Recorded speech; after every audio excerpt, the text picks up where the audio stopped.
bantay mga higala tulo ka tuig siyang galingkod sa ato pa iya lang gipsagdan una nga mausaba pero wa man mausab nga din aman mahimong dugayon pa nato so kinahanglan mag-usab na ta karon usbon to ni real change tinuod nga kausaban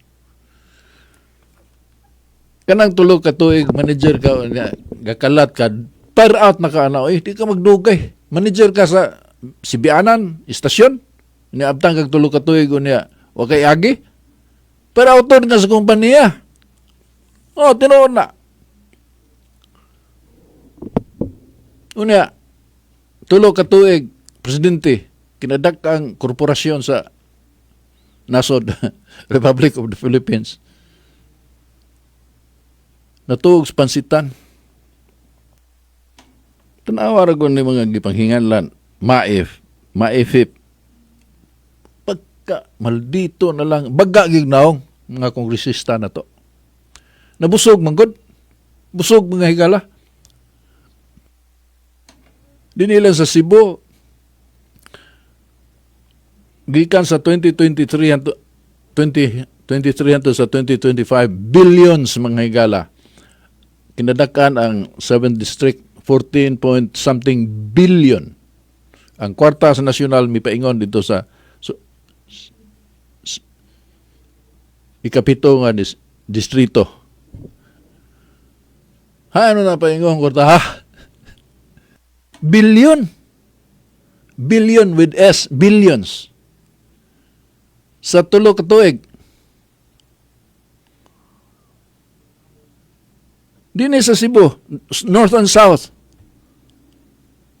Idurama o QT Dilmar billions sa ato pa i-combine na nimo kay although duha ka districts ang Cebu sakop na sa Cebu City so ang pangutana ay man ang kwarta pa ingon sa Cebu City na mga higala diin baga ang middle class ang mga mata sa mga tao diri sa middle class sa Cebu hait mga higala hait ayaw mo kasuko og namo sa gawas sa Cebu City ha kay di man hait sa gawas sa Cebu City makakita pan mo okay raman nganong mo ingon ko niini mga higala tungod kay labing tinuod kung gusto kang magpolitiko ang kinabaratuhan nga lugar paglusad sa imong politikanon nga kinabuhi your political career is Cebu City dako kayo og voting population pero ang mga nagan gagmay ra gastuon itandi sa Talisay, Mandawi, padong dito sa mga kalungsuran, palayo sa syudad, mag-ana mo kadako ang gastuon sa mga politiko. That's ridiculous. Sinang ka dito sa Samar na ako ni bawan dugay na ni pila na katuig na kakalabay. Migasto aron lang siya makadaog og mayor, migasto siya og 48 milyones. Sa Samar ni siya nga kandidato. Pero niya magpuyo sa Cebu, dagan og mayor sa Samar. Unsa man tong tuiga? election 2005 man siguro. Totoo na sa noon. So, i-factor na mo ang inflation, aron lang makadaog og mayor. Karon unsaon na lang mga higala. Pertin ng dako agasto. So unsa may buhaton nila aron sila magpabilin nga naa sa politika. Mugastog dako. Sa syudad at least matabang og issue, matabang nga maka devalue sa kantidad sa kwarta ba nga ipamalit. Kay mo overwhelm ang issue sa siyudad. Now, salamat na lang sa social media, nag-anam ni Kuyanap kay naghamagong radio din sa radio station sa Cebu City. Unya, gabantay kanunay sa mga kalihukan sa gobyerno. Matag istasyon doon na sila City Hall beat reporters. Reporter na i-assign kanunay sa City Hall na ay Capitol beat reporters. Kanang mga reporters na kuan na masuod na sa administrasyon ba. Ang ilang balita puro na lang pabor sa administrasyon, city or province. Pero na may mo kuan na mo counteract ni anak mga higala kanang news director. Check upon man ang ilang report. So, kanunay naigabantay. Kanunay mugawas ang issue kung magtinunto ang mga public officials sa Cebu City o ang sa provincial capital. Pero sa mga lungsod, kinsa may magbantay ana. Mao na nga dagko og gasto kay paliton man nila ang mga tao kanang kuan kanang issue. Gamay ra kayo ang mutagadan ng issue. In fact, ang proof niya na is mangutana ka bisag maestro pa na siya or abogado ba, doktor ba, ni pangutanan no kinsay mo daog diha sa kuan.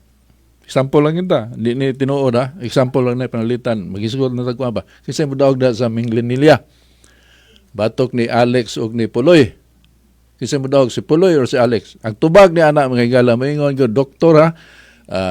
Abogado, maestro, moingon dai nga murag gyud si Puloy. Ngano man sir, ngano man ma'am, ngano man attorney. Mas dagag kwarta. Di ba? That is proof enough. Nga kwartahan na ang daog. Pero karon nga na social media, murag arang-arang na lang mga higala panalitan si Pam Baricotro itandi ni Gwen Garcia kwartahe lang monggos ra kayo ang gasto ni Pam Baricotro. Pero gilubong si Gwen ngano man tungod sa social media. So ang Cebu City nagsalig sa media nga mobantay sa mga kining nagkalat nga public official na ay media. Karon social media naman daghang bantay unya kana kanang ini ta as I said kining atong hinatag sa Ginoo ba naa sa atong DNA, the capacity to discern becomes efficient when there is an unrestricted flow of information. Salamat na lang sa internet, mga higala. Kaya wa pa samot, di kini mo tuo nga gibantayan ha karon. Pero ang netabo man gud mga higala nganong mo pirma gyud ang presidente. Kung dili siya mo pirma, masuko niya ang mga senador ug ang mga kongresista nga kasamtangang nakapahimos og kwarta tungod sa iyang administrasyon. Ug di na mapakanon, prite naman ang hangula. Buaya naman gina. Ug di na lawgan, paakon ka, unayong paak na. So nahadlok ang presidente nga paakon siya sa mga buaya iyang gilawgan. So mupirma gid siya. Nya gikuhaan niya gamay, aron ingnon nga serious ta ani. Pero pro people kuno nga budget sa pagka pro people kanang manghatag pro people na sa mga di magunaw na mura na siya og pro people tinuod kay nang gihatagan og kwarta akap sa naninganan nirong ay bagungan wal dituhan ay mga tawhana oy. Pero panghatag ni ihatag na nga to sa mga campus in town na to nga mga kaigsuunan. O tinigulugo na yung kawawa natin mga mahihirap na kababayan, kailangang tulungan natin. Zero hospital bill, ingon din si doktor, kasi doktor ka nang nabi to, sikat sa nga doktor, Dr. Siason. Ingon siya nga, hindi po totoo yan. Interview siya ni Jessica Soho, hindi totoo yan. Biktima tayo ng budol, misinformation. Bakit mo nasabi yan, doktor? Araw-araw ako nandoon sa hospital eh. Pila na kuno siya katuig nga nagtrabaho si doktor. Hindi po totoo yan. Kadang gi-announce nga, inigso mo sa ospital, tambal ka, magawas lang ko ka. Why bayad-bayad? Eh, gobyerno mo pasali ka na. Sa pag PhilHealth ka rin, gikuha man ang kwarta sa PhilHealth, gatos nga bilyones. Saan na? Be. Nga karon gipirmahan yun. Kay, kung dili lagi niya pirmahan, why siguro siya pa may mag-atubang og impeachment? Kay dagko ang sa presidente ba? Impeachable offense? Nga, mismo ang Supreme Court mingon. Na, kanang technical malversation. Maprisom ka na. Katulad yung example ako, barangay treasurer sa Agusan, na may mga, depende man na sa kuagod, kanang kinsa nga administration. So, during that time, doon ay mga surprise nga kanang auditing ang COA, Commission on Audit. Pakalitan ba nila tungha ang kuan? Lugar nga, ang LGU ba? Pakalitan nila og audit. Ito higayon na ang barangay treasurer, kuangan ang kwarta sa libro ngayang gihatag sa COA pag-inspeksyon, kuangan og 400 kapin. Wa kabot 500 puloy. So ang treasurera, may excuse. Samtang nagtapok sila, may excuse. Pauli sa ila.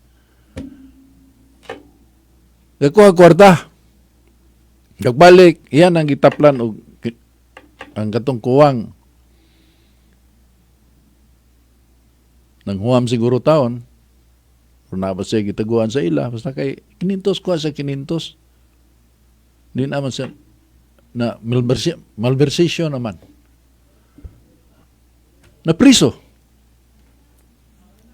Priso. Na kaniron, unsa may tawag na to nini? Hay naman din ang atong balaod. Nasaan ang hustisya? Nasaan ang hustisya? Ano man nga nagawang gwapo, nagbaha masad ang batignaong. Naglunop ang gwapa. Sus kay tay dalwe masad ang batignaong. Nasaan ang hustisya? Atong takna igala.